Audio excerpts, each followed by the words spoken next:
নবী সাল্লাল্লাহু আলাইহি ওয়াসাল্লাম বললেন, বাইনা ইয়াদাইস সাআ, কিয়ামতের আগে আগে, কিয়ামতের আগে আগে আসবে মুনকারুন শাদীদ, বড় বড় দুটো মহামারী। বড় বড় মহামারী তো বুঝি আমরা, অসংখ্য মানুষ মারা যাবে এরকম মহামারী আসবে। তারপর বাদাহু, এই মহামারীর পরে আসবে সানাওয়াতু জালাজিল, জালজালা বা ভূমিকম্পের বছরগুলো।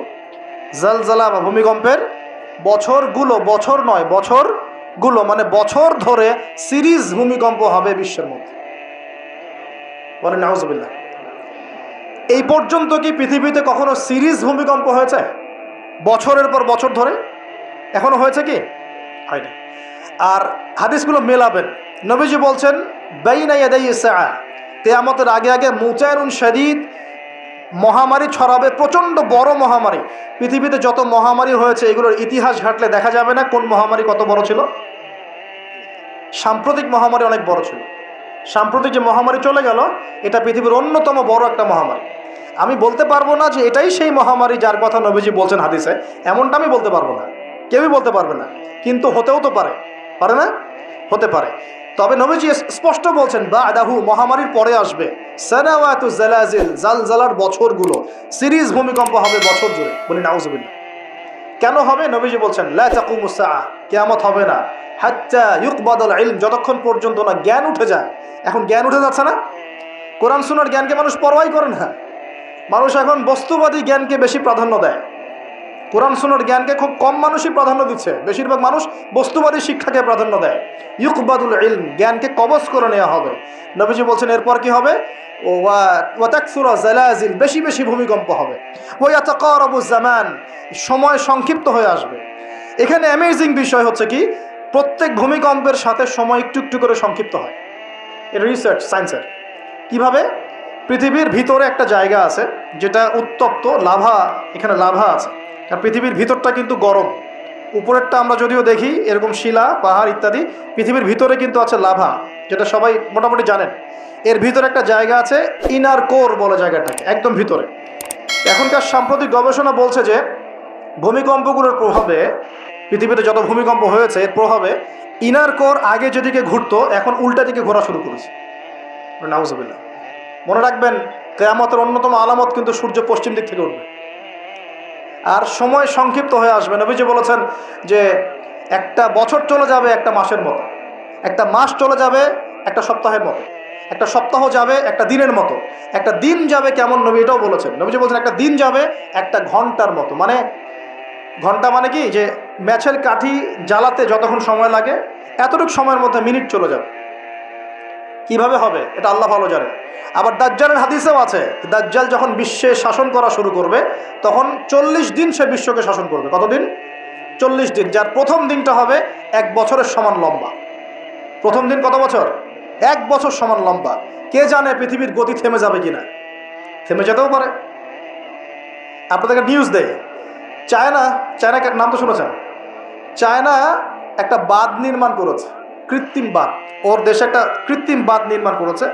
এটা এত শক্তিশালী বাঁধ, ওখানে এত রড, সিমেন্ট আর এই ম্যাটেরিয়ালস ইউজ করা হয়েছে, যেটা এই পাকিস্তান, তারপরে ইন্দোনেশিয়া, হ্যাঁ, বাংলাদেশ, এই যে দেশগুলো আছে, এই পুরো দেশটাকে, এই পুরো দেশের একটা বড় অংশকে এই কংক্রিটের নিচে ঢেকে ফেলা সম্ভব। এত বেশি কংক্রিট এখানে ইউজ করা হয়েছে।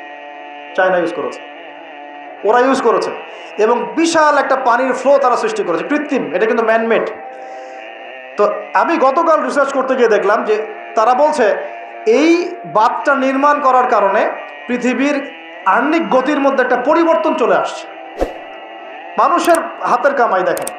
আর এখানে কিন্তু দাজ্জালের হাদিস এটাও বলা হচ্ছে যে পৃথিবীর প্রথম দিনটা, দাজ্জালের প্রথম দিনটা হবে 1 বছরের সমান লম্বা। কে জানে, হয়তোবা এমন কিছু হবে মহাবিশ্বে যে পৃথিবীর আহ্নিক গতিটার মধ্যে কোনো পরিবর্তন হবে, ঘূর্ণনে কোনো পরিবর্তন দেখা দিবে, হয়তোবা, আল্লাহ ভালো জানে। তো আমি বিশ্বাস করি এটা হবে, কিন্তু আমি বলি না কারণে যে মানুষ বলবে যে আপনি এত স্পেসিফিকলি কেমন করে বলতে পারেন। তা আমার বিশ্বাস যেরকম কিছু একটা হবে, মহাবিশ্বে এমন কিছু একটা হবে যাতে এই পৃথিবীর গতির মধ্যে একটা পরিবর্তন আসবে। না হলে দাজ্জালের একদিন কেমন করে 1 বছরের সমান হতে পারে? সাহাবীরা প্রশ্ন করলেন, ইয়া রাসূলুল্লাহ, আমরা তখন নামাজ কেমন করে পড়ব? নবীজি বললেন, অনুমান করে পড়ে নিবে। তোমরা এস্টিমেট করে অনুমান করে পড়ে নিবে যে কতটুকু সময় পর পর ওয়াক্ত হচ্ছে। তার মানে সাহাবীরা নামাজে তখনও সচেতন ছিলেন। তারপর দেখেন ইয়াতাকারাবু জামান, নবী যেটাও বলছেন দাজ্জালের দ্বিতীয় দিনটা হবে এক মাসের সমান, আর তৃতীয় দিনটা হবে এক সপ্তাহের সমান, বাকি দিনগুলো হবে তোমাদের দিনের মতোই। এটা হবে, বিশ্ববাসী দেখবে এগুলা। বিশ্বের সামনে ভয়ঙ্কর কিছু ঘটনা ঘটা এখনো বাকি আছে। বিশ্বটা এমন থাকবে না, এখন যা দেখছেন সব এমন থাকবে না। নবীজি বলছেন জ্ঞান উঠে যাবে যখন, এটা উঠে যাচ্ছে দিন দিন। মানুষকে এখন শেখানো হচ্ছে মানুষ বানর থেকে সৃষ্টি হয়েছে। এগুলো জ্ঞান, এগুলো জ্ঞান। ইসলামের জাজল্যমান ইতিহাসগুলোকে মানুষ ভুলে যাচ্ছে, এগুলো জ্ঞান। মানুষকে শেখানো হচ্ছে সমকামিতা ভালো জিনিস, এগুলো জ্ঞান। সমকামিতা ভালো জিনিস, এটা ব্যক্তি স্বাধীনতা। শেখানো হচ্ছে মানুষকে যে পর্দা এগুলো কুসংস্কার, পর্দা কি কুসংস্কার, এগুলো জ্ঞান। জ্ঞান কাকে বলে? ওয়ায়ুকবাদুল ইলম, মানে জ্ঞান উঠে যাচ্ছে, কবজ করে নেওয়া হচ্ছে। আর দেখেন আরেকটা হাদিসে আসছে আল্লাহ পাক কিন্তু কোরআন হাদিসকে তুলে নেবেন না। একটা হাদিসে আসছে আল্লাহ পাক কোরআন হাদিসকে তুলে নেবেন না, কিন্তু আলেমদের মৃত্যু হবে বেশি বেশি। আলেমদের জান কবজ করার মধ্য দিয়ে আল্লাহ পাক জ্ঞান উঠিয়ে নেবেন। একটু দেখেন না কয়জন আলেম আছে মাঠে, দেখেন তো কয়জন আলেম। আলেম তো অনেকেই আছে আলহামদুলিল্লাহ, কিন্তু বরেণ্য ওলামা যাদের কথা হাজার লক্ষ কোটি মানুষ শোনে, এমন আলেম কয়জন আছে দেখেন। আস্তে আস্তে প্রবীণ আলেমরা সব চলে যাচ্ছে। আর যে প্রজন্ম আমরা তৈরি করছি, এই প্রজন্মের কতজন ইলম অর্জন করে ওই চ্যালেঞ্জ বুকে নিয়ে জাতিকে সংস্কারের জন্য নেমেছে দেখেন একটু। আমাদেরকে দুনিয়া পেয়ে বসেছে। আমাদের চিন্তা হচ্ছে মসজিদ ইমামতি নিয়ে, একটা তারাবি পড়াবো, ইমামতি করবো, একটা মাদ্রাসার মুহতামিম হবো, এতটুকুই আমার চিন্তা স্বপ্ন। কেন? স্বপ্ন থাকতে হবে যে আমি আমার জ্ঞান দিয়ে উম্মাকে পরিবর্তন করবো ইনশাআল্লাহ, এবং আল্লাহর জমিনে আল্লাহর দিন প্রতিষ্ঠা করে ছাড়বো ইনশাআল্লাহ। এরকম চ্যালেঞ্জ নেওয়ার মানসিকতা আছে কয়জনের, খেয়াল করে দেখেন। আর হিউজ এই যুব সমাজ যারা জেনারেল লাইনে পড়ছে, তাদের মধ্যে কয়জন আলেম হচ্ছে একটু চিন্তা করেন। আর যারা দুই একজন উঠে আসার সুযোগ পাচ্ছে, তাদেরকে আবার মানুষ বুক ভরে রিসিভ করছে না, তারা হেল্প পাচ্ছে না, সহযোগিতা পাচ্ছে না, বরং হিংসার শিকার হচ্ছে, বিদ্বেষের শিকার হচ্ছে, আগ্রহ হারিয়ে ফেলছে। আমি এখানে এসে কী করবো, আমাকে তো বুকে টেনে নেয় আর কেউ নাই, এমন মনে হচ্ছে মানুষের কাছে। তো জ্ঞান উঠে যাবে, কিন্তু শুধু কোরআন সুন্নাহ আল্লাহ পাক তুলে নেবেন না, এমনটা আল্লাহ পাক বলেন নাই। আল্লাহ বলেছেন, তার নবীর মাধ্যমে জানিয়েছেন যে আলেমদের মৃত্যু হবে, সংখ্যা কমে যাবে। সংখ্যা বেড়েছে না কমেছে? আমরা এখন আলেম হই নাই, যে শব্দগুলো আমাদের সামনে ইউজ করা হয় কসম আল্লাহর, এগুলোর সাথে আমাদের কোনো সম্পর্ক। এখন আমরা শুধু তালেবে ইলম আছি। আর আমি দোয়া করি আমি তালেবে ইলম অবস্থায় থাকতে চাই, কারণ জ্ঞানের কোনো শেষ নাই। দোলনা থেকে কবর, জ্ঞান অর্জন করতেই থাকতে হবে। নবী মুসা আলাইহিস সালাম পর্যন্ত জ্ঞান অর্জন করতে গিয়েছেন খিজিরের কাছে আলাইহিস সালাম, জান নাই? নবী মুসা আলাইহিস সালাম বলছেন আমি সবচেয়ে জ্ঞানী মানুষ, আল্লাহ পাক বলছেন না, তুমি সবচেয়ে জ্ঞানী মানুষ না, ওই যে আমার বান্দা খিজির, ও জ্ঞানী মানুষ। তখন তিনি বলছেন আমি তার সাথে দেখা করতে চাই, জ্ঞান শিখতে চাই। হাল আত্তাবিউকা আলা আন তুআল্লিমানি মিম্মা উল্লিমতা রুশদা, তিনি গিয়ে বলছেন আমাকে কি আপনার সাথে রাখবেন, আল্লাহ পাক আপনাকে যা শিখিয়েছেন তার থেকে কিছু শেখাবেন? কে বলছে? নবী মুসা আলাইহিস সালাম। তো নবী মুসা আলাইহিস সালাম তালেবে ইলম হতে পারেন, আর আমরা কি বিয়া হয়ে গেছি নাকি? তো এই আন্তর্জাতিক খ্যাতি সম্পন্ন হাবি জাবি এগুলো বয়কট করেন, দরকার নাই, এগুলো কোনো দরকার নাই। এমনি আমরা তালেবে ইলমই থাকতে চাই। আর আমরা শুধু দায়ী মাত্র, আপনাদেরকে হয়তো দাওয়াত দিতে পারবো, কিন্তু ফিকহের কঠিন মাসআলাগুলো, গভীরতা, এগুলো আমরা বলতে পারবো না, এগুলো মুফতি সাহেবরা বলতে পারবেন। তো বরেণ্য ওলামায়ে কেরামদের সংখ্যা কিন্তু কমছে। আমরা দোয়া করি আল্লাহ পাক সমস্ত মাজলুম ওলামায়ে কেরামকে মুক্তিদানের ব্যবস্থা করুন, এবং আল্লাহ পাক বাংলার জমিনে আলেমদেরকে দিয়ে ভরিয়ে দিন ইনশাআল্লাহ। আর জাহেলদেরকে আল্লাহ পাক আলেমের জায়গায় আনা থেকে আমাদেরকে হেফাজত করুন বলিয়া। আর আমাদের সবাইকে এই ট্রল পাগল হলে চলবে না, ইস্যু পাগল হলে চলবে না, সমালোচনা সংস্কৃতি লালন করা যাবে। আপনি মানুষ তৈরি করেন, মানুষ তৈরি করা অনেক কঠিন, নামিয়ে দেওয়া সহজ। আমরা এই জায়গায় আসতে অনেক কষ্ট করতে হয়েছে, কিন্তু নামানো কিন্তু খুব সহজ। একটা ইস্যু দিয়ে নামাতে পারেন, না একটা ইস্যু সৃষ্টি করে নামাতে পারেন। এই জায়গায় আসতে কিন্তু অনেক কষ্ট করতে হয়। অতএব আল্লাহর দ্বীনের সাথে গাদ্দারি করলে আল্লাহ পাক ছাড়বেন না, কিন্তু এটা মাথায় রাখবেন। আল্লাহ পাক আমাদের সবাইকে বোঝার তৌফিক দান করুন। নবীজি বলছেন কখন এই ভূমিকম্পগুলো আসবে, সিরিজ ভূমিকম্পগুলো কখন আসবে? যখন জ্ঞান উঠে যাবে এবং জালজালা বাড়বে। ইয়াতাকারাবু জামান, জামানা কাছাকাছি চলে আসবে। আরও বলছেন নবীজি যে তোমাদের মাল সম্পদ বৃদ্ধি পাবে, ফায়াফিদু, এবং মাল সম্পদ উপচে পড়বে তোমাদের। দিন দিন দেখছেন না যে যার স্যান্ডেল কেনার টাকা ছিল না, সে এখন উঁচু উঁচু বিল্ডিং তৈরি করতেছে, দেখেন না? এটাই তো নবী সাল্লাল্লাহু আলাইহি ওয়াসাল্লাম হাদিস জিবরিলে কি বলেছেন ওয়ান তারাল হুফাতাল উরাতাল আলাতা রিয়া আশ-শাই ইয়াতাতাওয়ালুনা ফিল বুনিয়ান। নবীজি বলছেন কিয়ামতের অন্যতম নিদর্শন হচ্ছে সমাজের নগ্ন পদের খালি গায়ের রাখাল শ্রেণীর মানুষ উঁচু উঁচু বিল্ডিং নির্মাণের প্রতিযোগিতা করবে। এমনটা হচ্ছে না? সম্পদ বাড়ছে মানুষের, এটাও একটা কিয়ামতের সাইন। নবীজি আরও বলছেন ওয়াজাহরাতিল কয়নাত ওয়াল মুগান্নিয়াত, এবং বেশি বেশি বাদ্যযন্ত্র এবং নায়িকা নর্তকী এগুলোর সংখ্যা বাড়তে হবে। বাড়ছে না এগুলো বাড়ছে। এই সময়ে নবী সাল্লাল্লাহু আলাইহি ওয়াসাল্লাম বলছেন যে এই জালজালাগুলো আসতে থাকবে। এটা একটা হাদিস। একটাতে আসছে যে নবী সাল্লাল্লাহু আলাইহি ওয়াসাল্লাম বলছেন লা ইয়াশরাবান্না নাস মিন হাযিহিল উম্মাহ আল খামর, আমার উম্মতের মধ্যে কিছু মানুষ মাদকদ্রব্য পান করবে, সবাই না, কিছু মানুষ মাদকদ্রব্য পান করবে। ওয়া ইউসাম্মুনাহা বিগাইরি ইসমিহা, এবং সেই মাদকের নাম তারা পরিবর্তন করে খাবে। খাচ্ছে না মানুষ এখন? মদকে মদ বলছে না। এই যে তোমরা টাইগার খাও কেন, স্পিড খাও কেন, এগুলোর মধ্যে অ্যালকোহল নাই? দিব্যি বাচ্চাদেরকে এগুলো খাওয়াচ্ছে অনেকে, দেখা যায়। আপনারা কি পাগল হয়ে গেছেন নাকি? এগুলোর মধ্যে এমন ক্ষতিকর উপাদান আছে যেগুলো দিয়ে মানুষের কিডনি ড্যামেজ হয়ে যায়। দিব্যি রোজার মাসে রমজান রোজা খুলেই একেবারে সিগারেট হাতে নিয়ে একদম এগুলো খাওয়া শুরু করবে। এগুলোর মধ্যে মাদকদ্রব্য আছে। যে পানীয়র মধ্যে যার্রা পরিমাণ মাদকদ্রব্য থাকবে সেটাও মাদক, মনে রাখবেন। স্মোক করো, স্মোকটাকে অনেকে মাদক মনে করে না, তাই না? স্মোকিংটাকে অনেকে মাদক মনে করে না, মনে করে মাকরু মনে হয়। মাকরু মানে কি? মাকরু মানে কি ভালো? মাকরু মানে কি? মাকরু মানে কি? কোরআনে সূরা বানু ইসরাইল খুলে দেখেন, বড় বড় কিছু পাপের কথা মেনশন করে আল্লাহ পাক বলছেন এই পাপগুলো ছেড়ে দাও, এই পাপগুলো আল্লাহর কাছে মাকরুহ, এই পাপগুলো আল্লাহর কাছে অপছন্দের পাপ। এটা কি মাকরু মানে কি জায়েজ করে নেওয়া? সিগারেট খাওয়া বন্ধ করেন, ওয়াদা করেন আমার সাথে যে আজকে থেকে কোনোদিন সিগারেটে হাত দিবেন ইনশাআল্লাহ। কোনো প্রকার এইসব টাইগার মাইগার স্পিড খাবেন না, এসব ভালো জিনিস না। ভালো কিছু খান না, ভালো কিছু খান। আর অনেকে দেখা যায় যে জর্দা খাওয়া শুরু করেছে। কেন? এটাও কি সুন্নত নাকি? কি দরকার আছে ভাই? এতটুকু খাইলে হয়তো নেশা হয় না, বুঝলাম। এতগুলো জর্দা একবারে খান দেখি, খাওয়া যাবে? খামরের মূলনীতি কি? যার বেশি খেলে নেশা হয় তার অল্প খাওয়া হারাম। মনে করেন এখানে যতটুকু পানি আছে, এতটুকু খেলে, এতটুকু মাদক খেলে কারো নেশা হচ্ছে না, কিন্তু এতটুকু খেলে নেশা হচ্ছে। তার মানে কি এতটুকু খাওয়া জায়েজ, এতটুকু খাওয়া হারাম, নাকি পুরোটাই হারাম? এটা বোঝার জন্য কি মুফতি হওয়ার দরকার আছে? আপনি বুঝতে পারছেন। অতএব এই যাবতীয় মাদক দ্রব্য থেকে দূরে থাকতে হবে, না হলে ভূমিকম্প আসবে। কিন্তু ভূমিকম্প আসবে। আর মাদক দ্রব্য নিয়ন্ত্রণ অধিদপ্তর দিয়ে শুধু মাদক নিয়ন্ত্রণ করা যাবে না। মানুষের ঈমান আকীদার পরিবর্তন দরকার। মানুষের মধ্যে আল্লাহর ভীতি জাগ্রত করতে হবে, তাহলে মানুষ অটোমেটিক মাদক ছেড়ে দেবে ইনশাআল্লাহ। আমরা কি যুবক ভাইদের কাছে ওয়াদা নিতে পারি ইনশাআল্লাহ তাআলা জীবনেও কোনোদিন মাদক খাবো না, জীবনে কোনোদিনও মাদকের ধার কাছে যাবো না ইনশাআল্লাহ? আল্লাহ পাক সাক্ষী থাকুন, আল্লাহ কবুল করুন, আমিন। প্রিয় ভাইয়েরা, এটা নবীজি বলছেন লা ইয়াশরাবান্নান নাস মিন হাযিহিল উম্মতি খামরুন, আমার উম্মতের কিছু মানুষ খামর মাদক পান করবে। ওয়া ইউসাম্মুনাহা বিগাইরি ইসমিহা, এর নাম রাখবে ভিন্ন, অন্য নামে ডাকবে, মাদক বলে ডাকবে না। ইউযাফু আলা রুউসিহিমুল মাআজিফ, মাআজিফ মানে হচ্ছে বাদ্যযন্ত্র। মাআজিফ মানে কি? বাদ্যযন্ত্র। এখন বলেন তো, মাথার কাছে বাদ্যযন্ত্র থাকবে মানে কি? কি বুঝলেন? কে বলেছে? ইয়ারফোন, ব্লুটুথ, এই যে আপনি যে মাথায় কানে দিয়ে রাখছেন, মাথায় আছে না?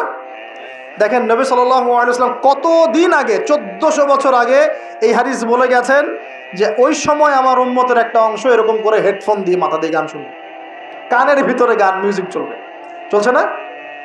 ওয়াল মুগান্নিয়াত, এবং তারা গায়িকা নায়িকা নর্তকী নাচায় না মানুষ?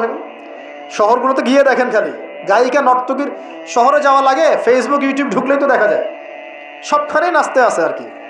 কারণ সমাজের একটা বড় ক্ষতি হচ্ছে এদের কারণে, সমাজের একটা বিশাল ক্ষতি হচ্ছে বেপর্দা মেয়ের কারণে। বহু দিনদার পরেশগার যুবক পর্যন্ত ঈমান হারাচ্ছে এদের কারণে। আর বাসায় তো এদের বাপ নাই মনে হয়, বাপ নাই, ভাই নাই, স্বামী নাই, কেউই নাই, এদেরকে বোঝানোর কেউ নাই। অনেক দিনদার ছেলে পর্যন্ত এদের ফিতনায় দিন হারিয়ে ফেলছে। আর এখন কিছু কিছু ওয়াইজ বের হয়েছে, প্রেম বিশেষজ্ঞ, মানে বসে বসে প্রেমের আলাপ করতে পারলে বাঁচে। আর এগুলো নিয়ে ট্রল করতে করতে ভাইরাল সব ইউটিউব, ফেসবুক, চুলকি সুরসুরি আলাপ করতে ভালো লাগে। এখানে এই হারাম সম্পর্কের ভিত্তি ঘুরাই দিতে হবে।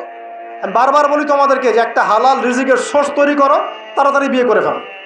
বিয়ে ছাড়া যৌন যৌন চাহিদা, লজ্জাস্থানের হেফাজত, এগুলো করার কোনো বিকল্প কোনো পথ নাই, বিকল্প কোনো পথ নাই। যে পথগুলো দেখা যায় এগুলো হতাশা আরও বাড়ায় দিবে, এগুলো আপনাকে আরও জানোয়ার বানায় ফেলবে ভিতর থেকে। পর্নোগ্রাফির যুগ চলছে, মেয়েদের ইজ্জত আবরু রক্ষা করা খুব চ্যালেঞ্জের কাজ। মেয়েদের ইজ্জত আবরু রক্ষা করা এত চ্যালেঞ্জ যে পর্নোগ্রাফির যুগে যে কোনো মেয়ে ধর্ষিত হতে পারে। একটা কথা এখন না বললেই পারতেছি না, আমি কিছু রিপোর্ট দেখেছি, কিছু কিছু মাদ্রাসায়, কিছু কিছু হিপসখানাতে পর্যন্ত আস্তাগফিরুল্লাহ, যে ছাত্র যারা আছে, ছাত্র, এই ছাত্রদের সাথে এরকম বালাৎকার সমকামিতার কাজ করা হচ্ছে। আমরা বাচ্চাদেরকে পাঠাবো কোথায় তাহলে? এটা আমাদের সাথে হবে কেন? বাচ্চাদেরকে কোথায় পাঠাবো তাহলে? ইউনিভার্সিটিতে গিয়ে তো ধর্ষিত হচ্ছেই, হচ্ছে না? দেখলেন না কয়েকদিন আগে হল নিয়ে কি ঝামেলাগুলো হলো? দেখা গেল না যে বড় বড় নেতাদের মনোরঞ্জন করতে হয়? দেখেন নাই মনে, ইডেনের কথা বলছি, দেখেন নাই? তারপরে বিশ্ববিদ্যালয়ে তো নগ্নতা চলছেই, ফ্রি মিক্সিং চলছেই, জেনা তো ফ্রি, এবং পতিতালয়ে সব 1500-2000 টাকা দিয়ে রাত পার করা যায়। এগুলো ফেসবুক ইউটিউব ঢুকলেই দেখা যায়, ঢুকলেই দেখা যায়। আল্লাহ পাক আমাদের সবাইকে বোঝার তৌফিক দান করুন। আর এই ঘটনাগুলো ঘটার অন্যতম কারণ হচ্ছে পর্নোগ্রাফি। মানুষ ভিতর থেকে এগুলো যখন মোবাইলে দেখা শুরু করে, দেখতে দেখতে দেখতে দেখতে ভিতরটা পশুর মতো হয়ে যায়। তখন শুধু মানুষ না, বাচ্চাকে পেলেও ধর্ষণ করবে, গরু ছাগল পেলেও ধর্ষণ করবে। আমি কিয়ামতের আলামতের হাদিসগুলো টুকটাক কিছু গবেষণা করেছি। শেষ জামানার এমন হাদিস আসছে যে মানুষ একসময় গরু ছাগলের সাথে জেনা করা শুরু করবে। এই সময়টা কিন্তু আসতেছে সামনে দেখে। এক সময় ছিল মানুষ কি করতো জানেন? পরকিয়া করতো, বউ আছে বাসায়, অন্যের সাথে সম্পর্ক করতো। তারপর দেখা গেল যে প্রেম করে, চুপি চুপি প্রেম করে। আগে ওই সময় চুপচুপ করে চিঠি দিত যে কেউ জেনে না যায়। আস্তে আস্তে সবাই এটা উন্মুক্ত হয়ে গেল। এখন প্রেম করাটা ফ্যাশন হয়ে গেল। আমার 10টা গার্লফ্রেন্ড, আমার 5টা, আমার 2টা, তুই কয়জনের সাথে করছিস, আমি 5 জনের সাথে, তুই কয়জনের সাথে, আমি 2 জনের সাথে, ফ্যাশন হয়ে গেছে, এখন ওপেন। তারপরে আস্তে আস্তে কী হলো দেখেন, ধর্ষণ বাড়তে থাকলো। এই যুগটাও এখন চলে যাচ্ছে, ধর্ষণ তো অ্যাভেলেবেল এখন হচ্ছেই। তারপরে এখন একটা যুগ আসলো, ছোট ছোট বাচ্চা মেয়েদেরকে এখন ধর্ষণ করা হচ্ছে, ছোট ছোট বাচ্চা মেয়েকে। এই যুগও এক সময় চলে যাবে। তারপরে আসবে এমন যুগ দেখবেন খালি ছেলের সাথে মেয়ের সাথে। এটাও কিন্তু চলে আসছে, ছেলের সাথে জেনা করতেছে না, মেয়ের সাথেও জেনা করতেছে এখন। এরপর কি হবে? নবীজি হাদিসে বলেছেন, এরপর মানুষ ওই গরু ছাগল গবাদি পশুর সাথে জেনা করা শুরু করে। এই খবরও পাবেন, দেখে নিয়েন, আমি বললাম এই খবরও পাবেন যে মানুষ গবাদি পশুর সাথে জেনা করেছে। তোমরা একটু ঘাটাঘাটি করে দেখো আমার কথাটা মেলে কিনা, ইন্টারনেট ঘাটাঘাটি করে দেখো যে এই কথাটা মেলে কিনা। মানুষ গবাদি পশু প্রাণীর সাথেও জেনা করবে। নবীজি এগুলো কথা বলে গেছেন। ওদেরকে নিয়ে অনেক কিছু বলার আছে আমার, ইনশাল্লাহ আমি কালকে লেকচার দিব মেয়েদেরকে নিয়ে ইনশাল্লাহ। একটা মহিলা সমাবেশ আছে ওখানে। যেটা বলছিলাম প্রিয় ভাইরা, এই পাপগুলোর কারণে কিন্তু আল্লাহর শাস্তি নেমে আসে। খমর 1 নাম্বার ছিল শিরক, তারপর কুফর, মাপে কম দেয়া, অন্যের সম্পদ আত্মসাৎ করা, মাদকদ্রব্য সেবন করা, এই যে গান বাজনা, বাদ্যযন্ত্র, নর্তকী, নাচানো, এগুলোর কারণে কোন শাস্তি আসে ভাই বলেন? আল্লাহর পক্ষ থেকে জালজালা মানে ভূমিকম্প। জালজালা মানে কি? ভূমিকম্প। আর আসবে সিরিজ, মানে বছর জুড়ে চলবে এগুলা। আরেকটা হাদিস বলে শেষ করছি। ও আচ্ছা, এর পরিণতিটা বলে নেই। নবীজি বলছেন, ওয়াজআলুল্লাহু মিনহুমুল কিরাদাতা ওয়াল খানাজির, যারা এই কাজগুলো করবে, মানে মাদক খাবে, নাম চেঞ্জ করবে, যারা বাদ্যযন্ত্র নিয়ে রাত কাটাবে, যারা নর্তকী নাচাবে, আল্লাহ রাব্বুল আলামিন এদেরকে একদিন সকালবেলা বানর আর শুয়োর বানিয়ে দিবেন। আর ওয়ায়াকসিফুল্লাহু বিহিমুল আরদ, আল্লাহ পাক জমিন সহ ওদেরকে ধসিয়ে দিবেন। এই যে ভূমিধস। আরেকটা হাদিস আসছে তিরমিজির মধ্যে, 2211 নম্বর হাদিস। নবী সাল্লাল্লাহু আলাইহি ওয়াসাল্লাম বলেছেন, শেষ হাদিস মনোযোগ দিয়ে শোনেন। নবী সাল্লাল্লাহু আলাইহি ওয়াসাল্লাম বলেছেন, ইযা তুখিযাল ফাইউদুলান, যখন দেখা যাবে যে গনিমতের মাল বা রাষ্ট্রীয় সম্পদ যেগুলো আছে, বুঝতে পারছেন, গনিমতের মাল, রাষ্ট্রীয় সম্পদ, এগুলোকে মানুষ ব্যক্তিগত সম্পদ মনে করে খাওয়া শুরু করবে। হয়েছে কি হয় নাই? কথা বলেন। এই সিচুয়েশন আসছে কি আসে নাই? একটা হাতি আসতে থাকে উপর থেকে, হাতি আস্তে আস্তে আস্তে আস্তে মাছি হয়ে যায়, হয় না? এটা হয় কি না? এটার শাস্তি সম্পর্কে আল্লাহ পাক অন্য জায়গায় বলেছেন, এবং নবী হাদিসও বলেছেন যে যা আত্মসাৎ করবে সেটা কিয়ামতের দিন তার ঘাড়ে চাপিয়ে দেওয়া হবে। মানুষ কাঁধের মধ্যে রিলিফের টিন নিয়ে বসে আছে, বহু মানুষ কাঁধের মধ্যে রিলিফের গম নিয়ে বসে আছে, বহু মানুষ কাঁধের মধ্যে দেখবেন যে বন্যার্তদের ত্রাণের যে কম্বল, এই যে ত্রাণের বিষয়গুলো কাঁধে নিয়ে বসে আছে, রাস্তার কন্ট্রাক্টরির টাকা পয়সা কাঁধে নিয়ে বসে আছে, বহু মানুষ এই কাজ করবে। এটা হবেই। নবীজি বলেছেন যে যা আত্মসাৎ করবে। নবীজি হাদিসে বলেছেন কেউ গরু নিয়ে থাকবে, গরু, কেউ ছাগল নিয়ে থাকবে, ছাগল। বিশ্বাস করছেন না? হাদিসে গরু ছাগল কথাই আসছে, যে কেউ দেখা যাবে গাদের মধ্যে গরু নিয়ে আছে, কেউ উট নিয়ে আছে, কেউ ছাগল নিয়ে আছে। করা হবে বলে আমানতকে গনিমত মনে, মানে আমানত রাখা হয়েছে, ও খেয়ানত করে ফেলবে, লুটে পুটে খেয়ে ফেলবে। এটা হচ্ছে কি না? সবচেয়ে সেরা আমানত আমাদেরকে আল্লাহ দিয়েছেন ইসলাম। আমরা সেই ইসলামের সাথে খেয়ানত করছি কিনা বুঝতে পারছেন না? একজন আলেমকে আল্লাহ পাক আমানত দিয়েছেন দ্বীনের জ্ঞান, সে জ্ঞানের সাথে খেয়ানত করছে কিনা?